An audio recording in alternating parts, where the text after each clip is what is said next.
De l'Évangile de Jésus-Christ selon saint Jean.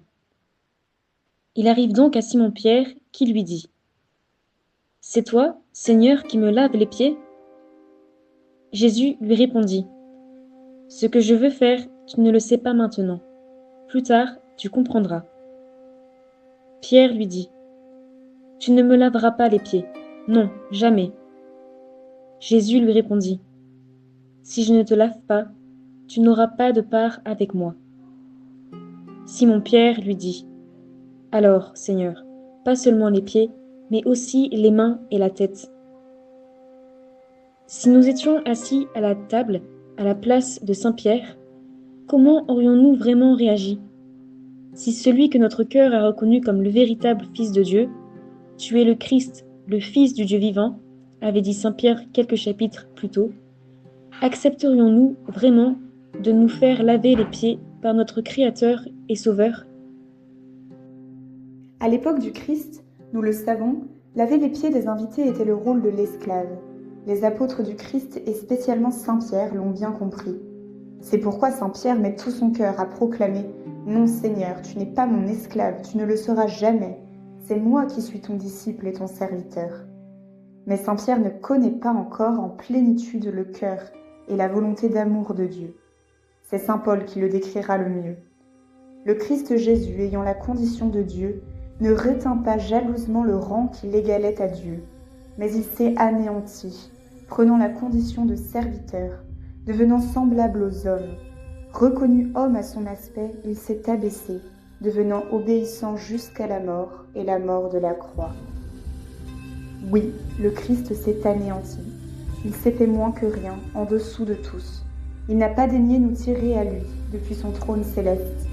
Il s'est abaissé, il a plongé au creux de la plus profonde bassesse humaine, l'esclavage, pour nous relever, nous porter et nous mener vers son Père. Et cet abaissement est nécessaire, parce que le Christ ne veut pas nous voir essayer de nous élever vers lui par nos propres forces, ce qui est de toute manière voué à l'échec.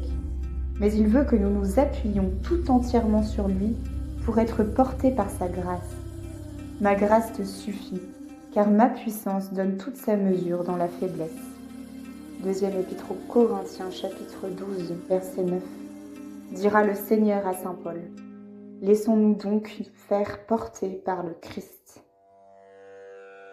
Mais ce qui est en jeu au soir de cette scène abrite le mystère du don le plus infini de Dieu, sa miséricorde. Jésus sait que celui qu'il a nommé pasteur de son Église le trahira, le reniera quelques heures plus tard. Il prépare dès lors le cœur de son apôtre à recevoir sa miséricorde toute puissante. Miséricorde que saint Pierre embrassera en plénitude en osant porter son regard vers le Christ, verra-t-on en Luc 22, et en se jetant à l'eau vive de la miséricorde, après la résurrection de son maître. Pourra-t-on lire en Jean 21. Saint Augustin avait bien compris la dimension sacramentelle de ce verset. Le pied est la partie de l'homme qui touche la terre, dira-t-il, et qui par conséquent se salit au contact du monde, le péché quotidien. Seul le Christ peut alors laver ses poussières et ses saletés de l'âme.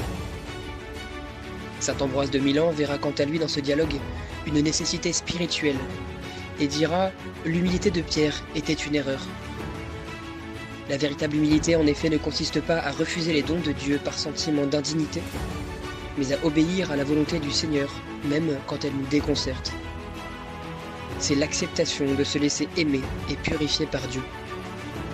« Si je ne te lave pas, tu n'auras pas de part avec moi », dit le Christ à saint Pierre en Jean 13. Acceptons donc de nous laisser transformer par la miséricorde et de nous faire relever par notre Dieu Tout-Puissant qui s'est fait infiniment humble par amour. Demain, nous prierons en union de prière avec toute l'Église universelle la grande neuvaine pascale en l'honneur de la miséricorde.